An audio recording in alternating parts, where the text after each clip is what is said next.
चुप रहना ते कुछ नहीं कहना, चुप रहना ते कुछ नहीं कहना। तियां दिया तकदीरां तियां लई परदेस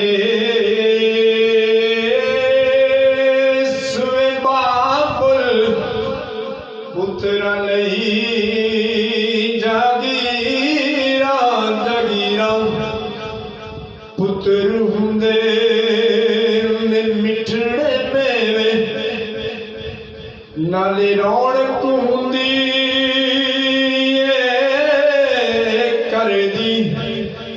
तियां जई नहीं कोई शै प्यारी, पर सिनाई बगाने कर दी।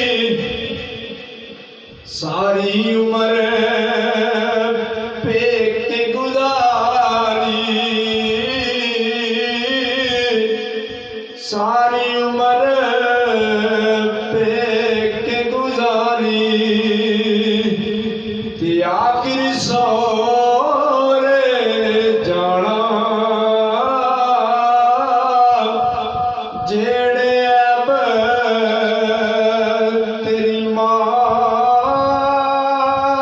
छुपाए, सस छुपा